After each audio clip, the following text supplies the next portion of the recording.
बनारस की पतंगबाजी विश्व भर में विख्यात है। यहाँ पतंग के शौकीन की एक लंबी चौड़ी जमात है जो आसमान में अपनी पतंगबाजी के करतब दिखाते हैं। मगर आज उनके पतंगबाजी के शौक पर ग्रहण लग गया है और इसकी कोई दूसरी वजह नहीं है बल्कि एक ऐसा मांझा है जो जानलेवा साबित हो रहा है। चाइना के इस मांझे से बनारस में अब तक कई लोग मौत के मुंह में जा चुके हैं, जबकि कई चोटिल भी हो चुके हैं। बाजार से सामान्य रूप से बनाए जा रहे मांझा ही खरीद कर लाएं। यह बिल्कुल भी खतरनाक नहीं होता और न ही इतना पक्का होता है कि किसी पशु या पक्षी को घायल कर सके। अगर घर में गलती से भी चाइना की डोर आ गई है तो उसे बच्चों और अन्य लोगों से दूर रखें और चाइना डोर के नुकसान और खतरे से भी उन्हें अवगत कराएं। पतंग उड़ाते समय भी विशेष रूप से सावधानी रखें। सामान्य धागे में भी कई बार कांच का मिश्रण लगा होता है, यह आपको घायल कर सकता है। अगर बच्चे मिलकर पतंग उड़ा रहे हैं तो बड़े लोगों को इस बात का ख्याल रखना चाहिए कि बच्चे किस प्रकार के मांझे का प्रयोग कर रहे हैं। इस कातिल मांझे का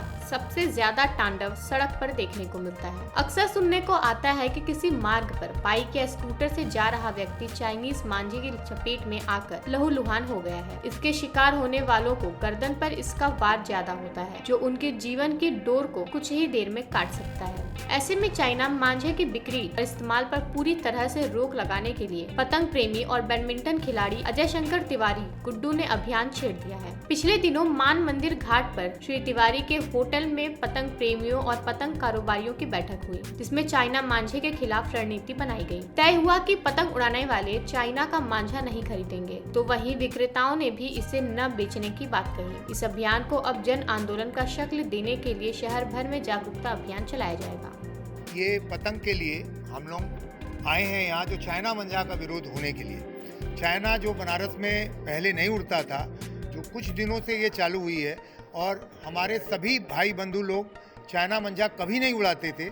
परिस्थितियाँ थोड़ी लॉकडाउन होने के नाते, काम व्यापार बंद होने के नाते लोग बहुत ज़ोर शोर से उड़ाने लगे, जिसका हमारा पूरा प्रयास है हम सभी भाई बहनों का कि वो सब लोग यहाँ पे काफ़ी हद तक चाइना बंद होने के लिए सब लोगों से प्रार्थना किया गया, वो सब लोग तैयार हैं। ये हमारे दुकान वाले हैं जो मेन पतंग चाइना बेच रहे थे, वो लोग भी एग्री हैं कि हम लोग तागा ही बेचते थे, तागा ही बेचेंगे। अब पूरे हमेशा कोशिश करेंगे कि कोई भी चाइना मांझा हम लोग अपने दुकानों में न रखें। इससे हम लोग को बहुत बड़ी उपलब्धि होगी कि जो चलते रोड में लोग कभी भी चल रहे हैं, कोई हादसा हो जा रहा है, कबूतर बुरी तरीके से मर रहे हैं, जो तार से लटके रहते हैं, वो चाइना मांझा एक ऐसा जहरीला चीज़ है जो इतनी मजबूत है कि वो जल्दी टूटता नहीं है। जिसके लिए हम लोग प्रयास कर रहे हैं कि हमारे भाई बंधु सब लोग हाथ जोड़ के निवेदन है कि आप लोग सब लोग ये मुहिम में साथ दें और इसको बंद करने का पूरा हर तरह से सहयोग करें।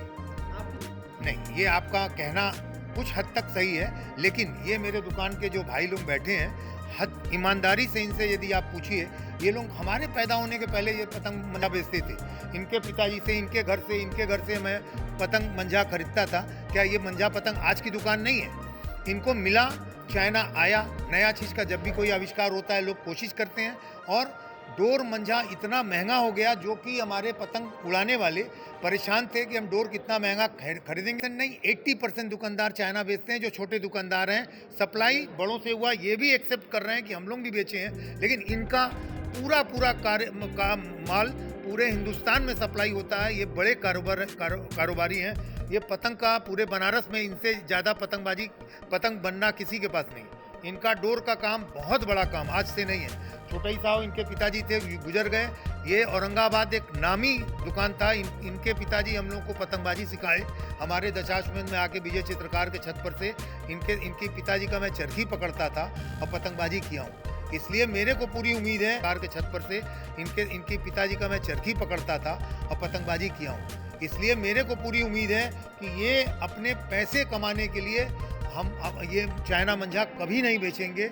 ये हम इनके तरफ से हाथ जोड़ के बोल सकता हूँ कि ये इसमें शामिल हैं। भैया देखिए, प्रयास है हमारे ये जो प्रशासनिक लोग हैं, 2-3 अभी तुरंत गिरफ्तार भी किए हैं इसी मुहिम को उठाते हुए। फिर ये मुहिम खाली बनारस का नहीं है, पूरे हिंदुस्तान के तरफ से हर शहर में लोग इसको कर रहे हैं, और इसमें बहुत हद तक सक्सेस होंगे। यदि कोई भी एक शहर पूरे तरीके से बंद हो जाएगा, उसका देखा देखी दूसरा शहर तुरंत करें। आगे जाके हम ये अपने पूरे साथियों के संग सड़क पे निकल के विरोध करेंगे, माइक लेके करेंगे, रिक्शे में बैठ के जाएंगे, हाथ जोड़ेंगे।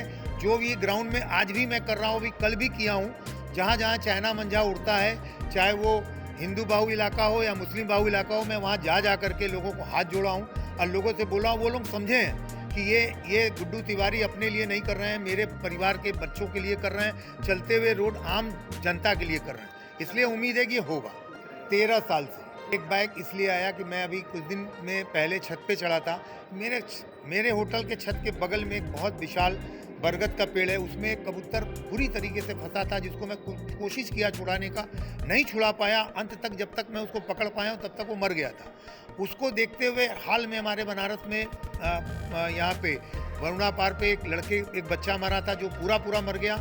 उसके बाद अभी 15 दिन पहले एक हादसा हुआ दिल्ली में जो एकदम डरा दिया। जो बच्चा एक अच्छे जगह नौकरी करता था, बाइक लेके चल रहा था, बीच रोड में हेलमेट से उसको टकरा के डोर गिरा और गर्दन कटा। उसका वीडियो वायरल हर जगह है, लोगों को मिल जाएगा। उसको देख के ये प्रेरणा आई और हमने ये मुहिम उठाया। आयोजन कर रहा हूँ ये हमारे दुकानदार भाइयों के सहयोग से कि हम वहाँ पे उस दिन चाइना को जला करके दिखाएंगे कि होलिका जो जलती थी हमारे काशी की, वो होलिका जलेगी, जिसमें तमाम दुकानदार अपने यहाँ का सब सामान हमको देंगे, अपने हाथ से जलाएंगे, अपनी दुकान का नाम नोट कराएंगे, शपथ लेंगे कि नहीं बेचेंगे, जिससे प्रशासन भी चाहिए। आपको डेट दे दिया जाएगा, 1 सप्ताह के अंदर या 1 सप्ताह से 2 दिन के अंदर ये इस कार्यक्रम को देंगे। मैं आपको सूचना दूंगा, आप लोग आइएगा। उसके बाद मेरे को नहीं लगता कि प्रशासन भी कहीं किसी के पास दबिश डालने को जा पाएगी। पेश है न्यूज बकेट हिंदी मासिक पत्रिका। पढ़ें इस महीने की पूरी खबर विस्तार से हमारे न्यूज बकेट की मैगजीन में। हमारी ई मैगजीन को मुफ्त में पढ़ने के लिए अभी लॉगिन करें www.newsbucket.in पर। इसके अलावा रोज की ताज़ा खबरों के लिए हमारे YouTube चैनल को तुरंत सब्सक्राइब करें।